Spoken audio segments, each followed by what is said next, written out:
दादा मला सांगा की उदय सामंत भेटल्यानंतर जरांगे पाटील बिळातून बाहेर निघाले अशी म्हणजे जहरी टीका गुणरत्न सदावर्ते यांनी केली।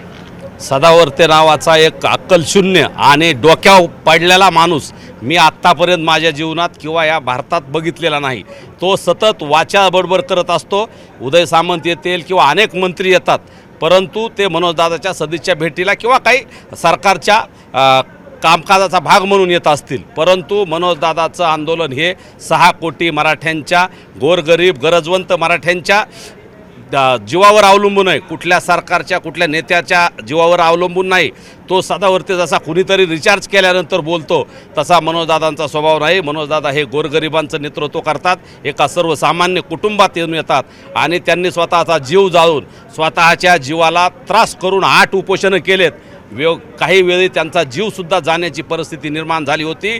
यातून हे आंदोलन उभा राहिलं आहे। आंतरवलीतल्या मायमावल्यांच्या आणि ज्येष्ठ बांधवांच्या रक्तानं सडा पडला आणि त्यातून हे आंदोलन उभा राहिलं आहे। महाराष्ट्रातल्या प्रत्येक मराठ्याच्या मेहनतीतून हे आंदोलन उभा राहिलं आहे। हे कुणाच्या तरी सांगण्यावरून आंदोलन उभा राहिलेलं नाही, हे मला त्या सध्याला सांगायचं आहे। आणि इथून पुढं जर सध्याने अशी वाचा बडबड केली, मनोजदादावरती अश्लाघ्य पद्धतीनं टीका केली, तर त्याला वेळप्रसंगी खेटरानं मारल्याशिवाय आम्ही राहणार नाहीत, हा आमचा त्याला जाहीर इशारा आहे।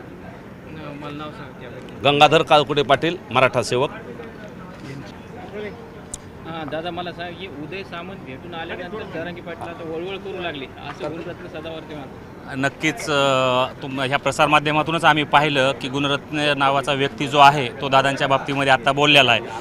ह्यांच्या परिवारातले व्यक्ती आहेत ते सुद्धा ह्यांचं मान्य मानत नाही आहेत। असे व्यक्ती उठतेत आणि उठसूट दादांवरती बोलतेत।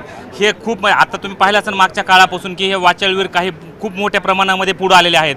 ह्यांचे संसारसुद्धा दादांच्या विषयी बोलल्याशिवाय चालत नाहीत, त्याच्यामुळे ह्यांना कुठून तरी पाकिट येतं आणि त्यावर ही बोलतात, त्यामुळे दादांवर ही टीका करतात। त्यामुळे अशा लोकांना काही महत्त्व देण्याची गरज नाही आहे। असल्या नालायकाचे नावंसुद्धा आम्हाला घ्यायची गरज नाही आहे। आमचं एकच नेतृत्व आहे, ते म्हणजे आदरणीय संघर्ष होता मनोजदादा जरांगे पाटील।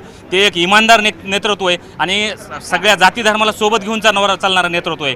हे काय पाकिट घेऊन अगर काही लाचखोर घेऊन असं चालणाऱ्यापैकी नाही, एक इमानदार नेतृत्व आहे। आम्ही त्यांच्या पाठीशी सदैव आहोत। हे गुणरत्नेसारखे असे कितीही वाचाळवीर बोलू द्या, ह्यांना आम्हाला एक तीळ मात्रही फरक पडत नाही आहे।